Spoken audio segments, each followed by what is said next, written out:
Hello, everybody. Welcome to my presentation. And I'm sorry for this technical obstacle. Today, my presentation is about Marshall Plan. We know that Marshall Plan is mainly about political and economic developments in the late 1940s and early 1950s. But Marshall Plan has also different angle. So in my brief presentation, I will mention the Marshall Plan. I will talk about the Marshall Plan health brochures, the importance of public education when it comes to the promoting public health. So public health means also modern science, medicine, and modernization of Turkish health system in the 1950s. Next slide, please. You can pass to the next page, please. So this is the basic argument of the presentation. My research examines a booklet on Marshall aid to Turkey and 8 other Marshall health brochure series, which were funded by the Marshall Plan and distributed by American and Turkish agencies between 1950 and 1952. The study focused on the Marshall Plan in Turkey and the role of brochures and pamphlets in public health education and modern medicine promotion. It seeks to reveal public health and modern medicine as significant bodies of modern states. The research reconsiders the scope of Marshall Plan modernization efforts in Turkey by including health and medicine in the field of inquiry and contributes to the social and cultural dimension of the Marshall Plan studies in Turkey. And overall, it tries to demonstrate a new perspective on Marshall Plan and Cold War historiography. Next page, please. We can move on to the next page.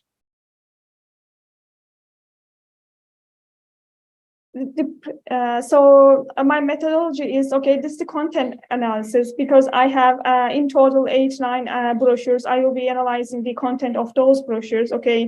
What were their purpose, why were they written, this kind of things. The speech analysis, this is a bit limited. This speech of the George Marshall, who was the main figure behind the formation of the Marshall Plan.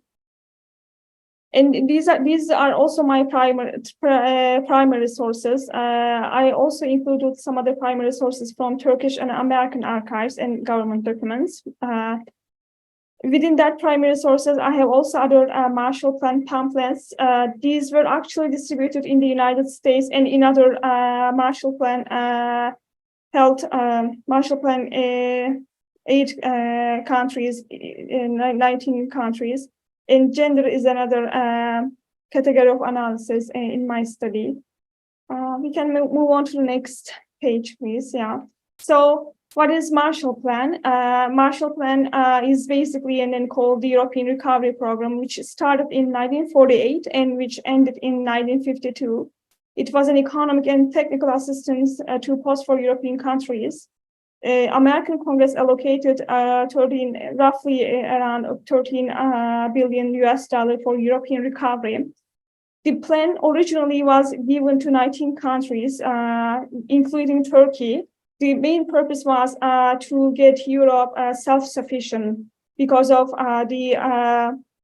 what happened after World War II. So we can move on to the next page.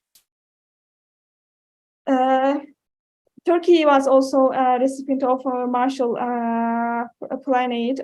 Turkey received a total of $184.5 million, which seems a lot, but it's not a big money actually compared to the other countries and then who participated in the Marshall Plan.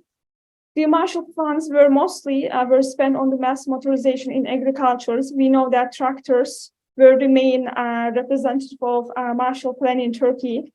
And modern production technologies in the mining sector, which was also important, and the infrastructures of public works and transportation. The plan also supported the construction of new hospitals and clinics and the training of healthcare professionals to improve access to healthcare services in rural areas and reduce the incidence of diseases. So in the beginning of my presentation, I said that Marshall Plan, mostly Marshall Plan and Marshall aid, which they are usually known as economic and political aid to post-war European countries. But since this is about modernization and everything, so within the modernization, okay, health is another dimension. Health is another aspect of the modernization. Therefore, the United States allocated certain funds to those countries and to help their health spending. We can move on to the next page. So accordingly, in 1950, Marshall Plan spent 3,500,000 Turkish lira for materials and equipment to be used in Turkish health services. The healthcare expenditures aim to contribute to the industrial production increase in Turkey. Thanks to the use of all these material, I mean those aids, medical aids and other health service aids, okay, 800,000 farmers will be protected against malaria and other diseases. Okay, we know that, okay, malaria was a serious disease at that time since the beginning of the, since the inception of the Turkish Republic in early 1920s. It was like today's COVID, okay? The whole world was trying to eradicate malaria in Turkey and in the world. So this anti-malaria campaign is important, which was another reason why the United States allocated certain funds to those countries, including Turkey, but it was not limited to Turkey. That anti-malaria campaign and other global diseases, it was kind of like a global phenomenon.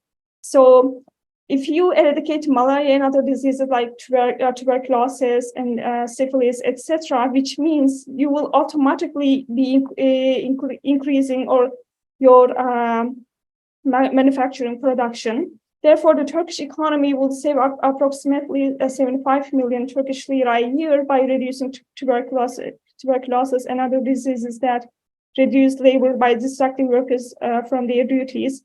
This health campaign also indirectly basically contributed to the Turkish economy. Not only Turkish economy, the whole Marshall Plan participating countries as well. We can move on to the next presentation slide, please. I have already said that we can move on. So, okay, Marshall Plan health brochures, as I mentioned, okay, there are 8 health brochures, okay, they are on different subjects. Some is about the tuberculosis, anti-malaria campaign, child health, maternal health, etc. So these brochures mainly were on public health and hygiene, and which were again published under the name of Marshall Plan health brochure, as you can see in the screen. Okay, in Ankara between the years 1950 and 1952. They were distributed by the American organizations and the Turkish Ministry of Health, with the participation of local organizations and healthcare personnel, including doctors, nurses, those officials, health officials. They were health officials of the state. When we look at those brochures, we see that, okay, they were written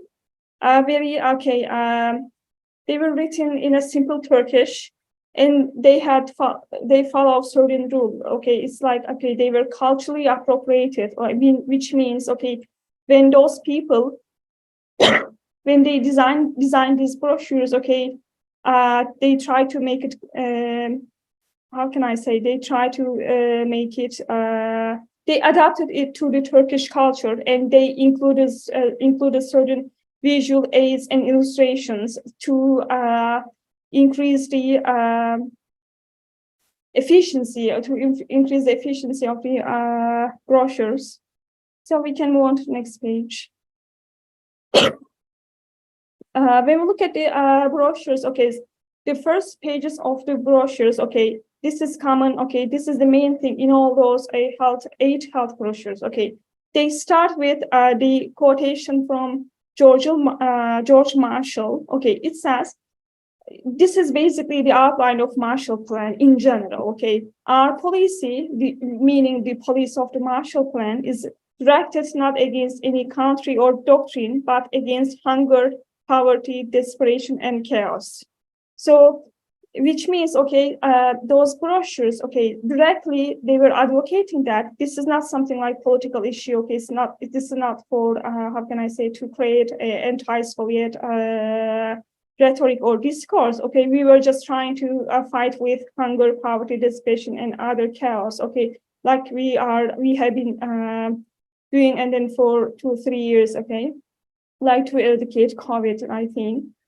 And another thing, this is also written on this second and third pages of the brochures. They say those brochures were dedicated to the freedom-loving people of Turkey. This freedom-loving here is important because it shows, actually, it refers to Turkish alliance with the United States. I mean, Turkey was like on the side of the American liberalism and democracy. So in that case, yes, this freedom-loving is important. So we can move on to the next page, please. In general, those brochures aim to raise awareness on public health, hygiene, sanitation, and elimination of infectious diseases such as malaria, cholera, tuberculosis, trachoma, and diarrhea. And another topic in the brochures is childcare and child health, women and maternal health, clean water system and elimination of waterborne diseases, and the importance of milk safety. So hygiene and the significance of modern medicine and free health services. These included the hospitals, physicians, the vaccinations, the immunization, the importance of annual physicals or checkups. So overall, it's about the good health and the value of the good nutrition, exercise, and sunlight. So when you look at those brochures, you might think that, these brochures are about trivial matters. It may sound, trivial, maybe a little bit unimportant, but since this health was a significant indicator of modernization, that trivial things, they meant something. That health and hygiene, sanitation, and elimination of infectious diseases. We are talking about the 1950s. At that time, back then, they didn't have modern. Today's hygiene, health system, hygiene techniques, and sanitation, and other things. So that thing, the fighting with the diseases, was important, and it still is important. So we can move on to the next page. These are just some examples from those brochures. In the illustration, this is about the anti-malaria campaign. The first subheading of the brochures could be infectious diseases and the prevention and control. Within the infectious diseases, as I mentioned, we have malaria, tuberculosis, trachoma, and other diseases. But since there are a lot of diseases, I will just briefly mention some important main diseases of the time. Malaria, we know that malaria was a significant disease. Malaria was challenging not only Turkish population, it was a big challenge for Turkish population and the world population in general. So the Turkey at the time, the Turkish government was trying to eradicate malaria, and then government was promoting certain policies and then to eliminate the diseases since 1920s. And now we are in the 1950s, but which means, this malaria was still a big problem, not only in Turkey, also in the world. That's why, these American officials gave utmost importance on how to eradicate the disease, and they just informed the reader about how the disease was transmitted. When you look at the brochure, it's like around 20 pages, 30 pages. It says, they start with the introduction. They introduced how the disease was transmitted, the importance of early diagnosis and treatments, anti-malaria campaigns like promotion and use of DTTs against mosquitoes, using nets on windows or eradication of standing waters. They introduced these diseases, they gave certain information, and they also suggest that, you should go to doctors, you should do your medical checkups and everything. Make sure that you don't carry the malaria parasites and everything. Within the anti-malaria campaign in Turkey, or in 1950s, and also before that, since 1920s, this eradication of standing waters were highly important because based on the research back at that time, they arrived at a conclusion that malaria was spread because of mosquitoes. That mosquitoes were mostly around those wetlands or those small ponds, those standing watery areas. We can move on to the next page. And this is another brochure. It says, which is basically, roughly, tuberculosis is preventable. Again, they introduce what tuberculosis is and the diagnosis of the tuberculosis, and they provide certain treatment ways. They say, okay, if you feel like you carry this tuberculosis disease, maybe you can go to sanatoriums. You should do X-rays. And the quarantine is another thing in order to prevent the spread of disease. They introduce certain isolation methods and then certain ways to eradicate tuberculosis, and then to in general, to prevent the spread of the disease, to transmit the tuberculosis virus to other people. Within the tuberculosis, they emphasize the role of good nutrition. They say, if you don't eat well, if you don't get enough sunlight, it's probably that you will be more prone to you will be more prone to tuberculosis. Again, within that tuberculosis, in order to, again, how can you fight against tuberculosis? The hygiene and sanitation. This hygiene, as I mentioned, this hygiene, health, hygiene, If you are not hygienic enough, which means you can have those illnesses, etc., and then you will, at the end, you will probably and then die. Within that hygiene and sanitation, since we are talking about 1950s, there were two important methods for sanitations. They included boiling. They boiled waters, since they didn't have these modern equipment and sanitation techniques. They usually either boiled waters, utensils, those kitchen utensils that sick people used, and also those laundry, and also chlorination. This chlorination means kireçleme in Turkish, basically. So they do this chlorination to get rid of those, the disease. We can move on to the next presentation. The previous one, please. Yes. Also, the hygiene. There are two levels of hygiene. State level hygiene. State could introduce you something they could promote. Also, regarding the personal hygiene, washing hands after sneezing, coughing, or blowing noses, before touching food, and after toileting or after being near sick people. These kind of things. When we look at these statement, basically we see that this is the similar same thing. That what COVID experts and then they have told us. So the same things. Different diseases, but the same techniques. Maybe today we have more advanced hygiene tools and everything. But yeah, certain things are, I think, in history they repeat itself. The diseases and the prevention of diseases. In addition to this anti-malaria and tuberculosis, we also have other brochures on diarrhea, cholera, trachom, which were another disease of the time. But since we have limited time, and so I'm not going to into the details of these brochures. We can move on to the next page, please. Another main topic of the brochure is that childcare and child health. It seems a bit, how can I say, maybe funny or whatever, but childcare is important. Why it's important? Because at that time, we are talking about 1950s, and the Turkish population was roughly around 20 million.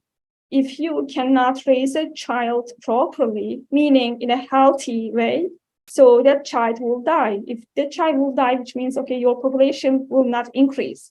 Therefore, okay, in order to increase the population rate, not only in Turkey, also in the world, okay, don't forget that these campaigns, these health campaigns were not limited to Turkey, okay?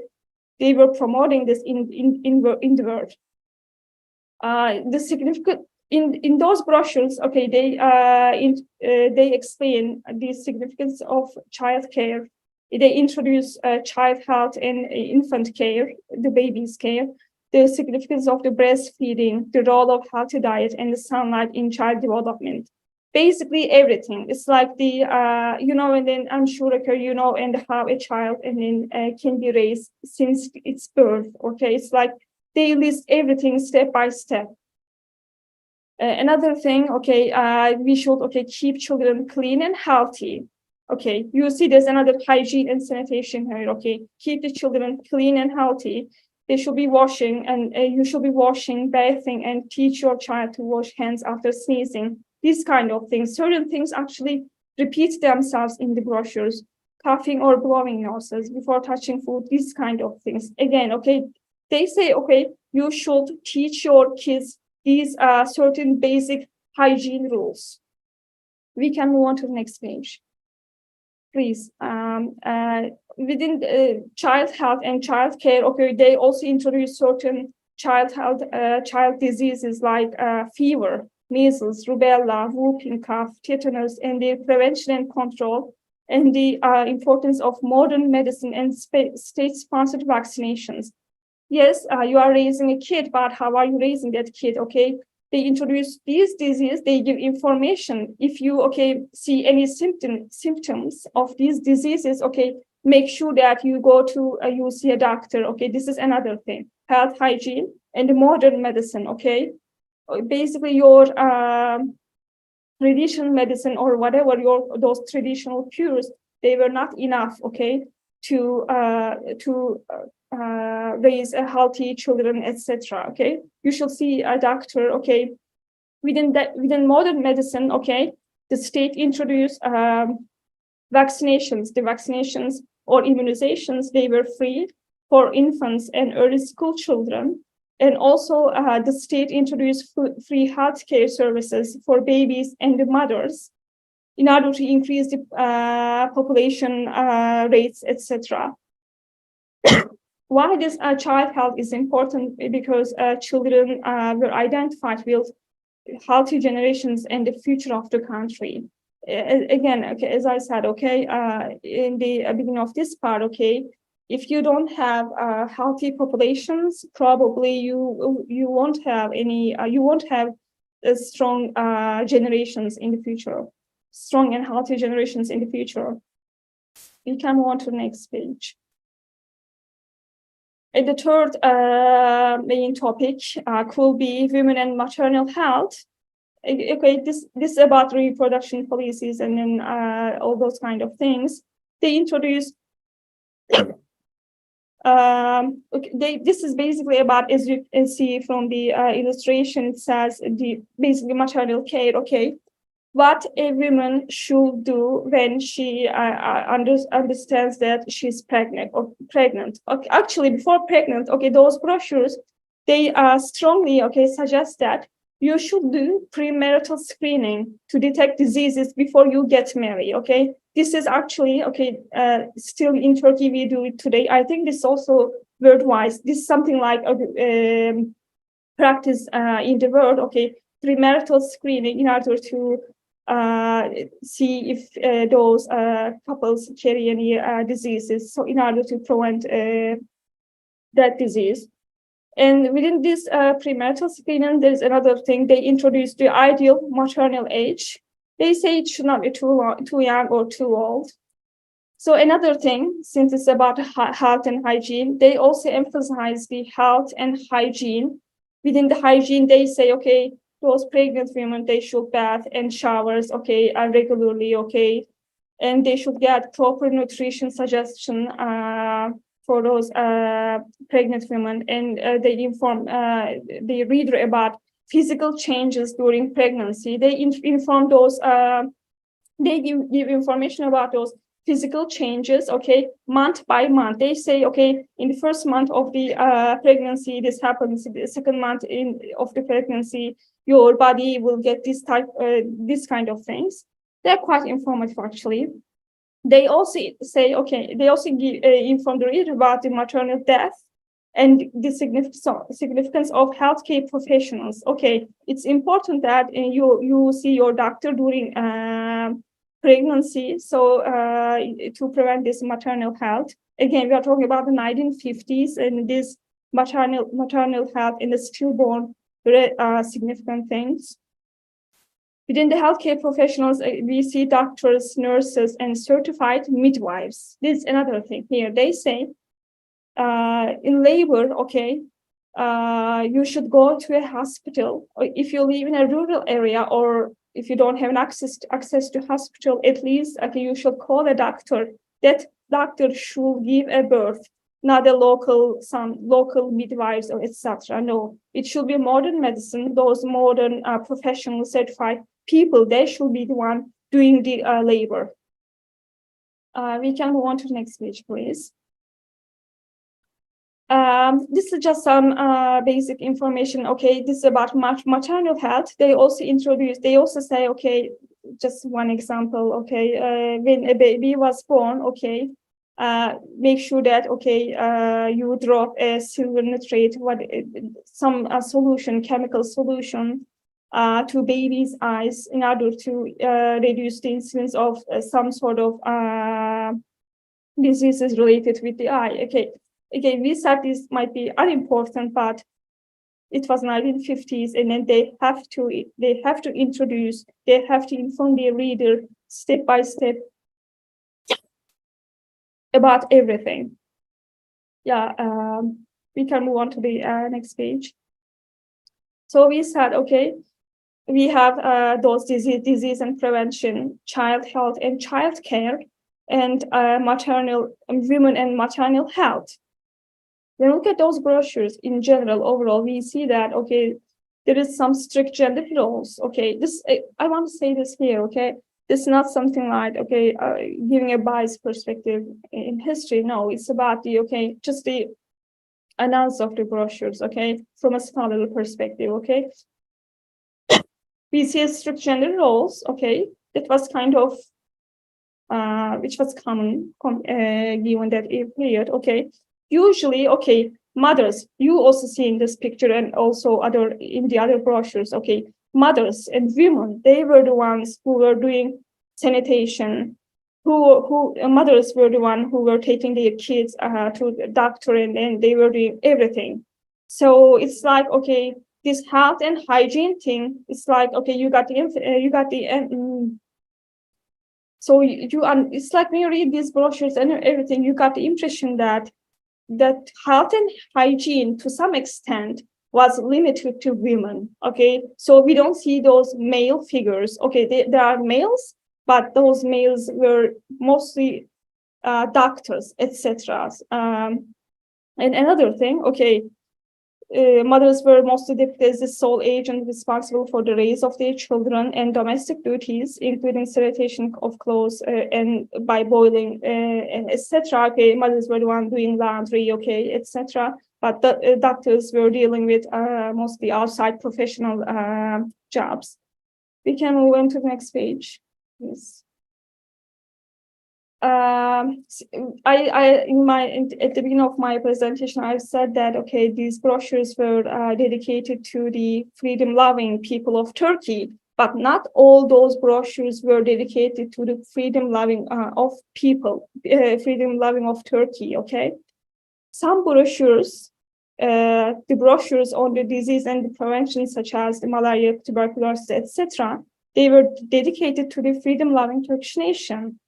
Whereas brochures on childcare and child health were dedicated to Turkish mothers. Okay, this is written explicitly and openly. Okay, so which this is also another indicator of strict gender roles in the 1950s in Turkey and also in the world. They openly state that the brochures, they are dedicated to the precious Turkish mothers. Here we have mothers and Turkish mothers. Okay, so there's some emphasis here. who will raise their Turkish babies as healthy individuals. So there are three things here. Women were identified with raising kids, and women who were the ones contributing to the future of the republic, basically. So women had a lot of responsibilities at home and for the future of the country. We can move on to the next page, please. These are my brief and then conclusions and findings. Overall, we can say that, okay, Marshall Plan funded brochures played a certain role in improving public awareness on health, hygiene, disease, modern medicine, and well-being of the Turkish people in the 1950s. Okay, those brochures, of course, were not the everything, but those brochures aim to reach to the ordinary people, the people living in rural areas, villages, etc. So they were, I think, they were efficient. The public health campaigns, public health promotion through these brochures, I think it was a smart move. And overall, we can say that though they contributed to Turkey's fight on malaria. Okay, this malaria is important. Okay, and we know that there are a lot of articles, books about this anti-malaria campaign in history. They contributed to Turkey's long fight on malaria since the 1920s, because as I mentioned, okay, several times, malaria was a significant disease in 1950s, 1920s, 30s, 40s. Okay, it's in Turkey and the world. It's like the COVID of the time. And another thing, maternal and childcare strictly underlined in the brochures resulted in less mortal death. Okay, this was another purpose. Okay, why they were emphasizing this health, hygiene, sanitation, everything in order to increase the population and to decrease the mortal death. So automatically, which led the government invest more in family planning policies. We know AÇEV, mother and child health, this kind of things. Okay, the UNICEF, they were actually established at this time, 1950s. Again, okay, these child care policies, child health policies, they were not limited to Turkey. Okay, these were happening in the world. They also overall contributed to broader goals of the Marshall Plan in Turkey, such as modernizations and improvements in public health. I've said that, okay, this modernization was not limited to economic or some technical areas. Okay, health is also another indicator of modernization. So the American officials gave utmost importance to improve the public health in Turkey and in the world as part of the modernization campaigns. We can move on to the next page, please. And within this modernization, you can say that this cohort of martial aid to Turkey wasn't limited to economic, and again, the repetition of my, I'm repeating what I've said earlier, okay, economic and technical areas. It included social and welfare policies as informed by the Marshall Plan Health Brochure series in the 1950s.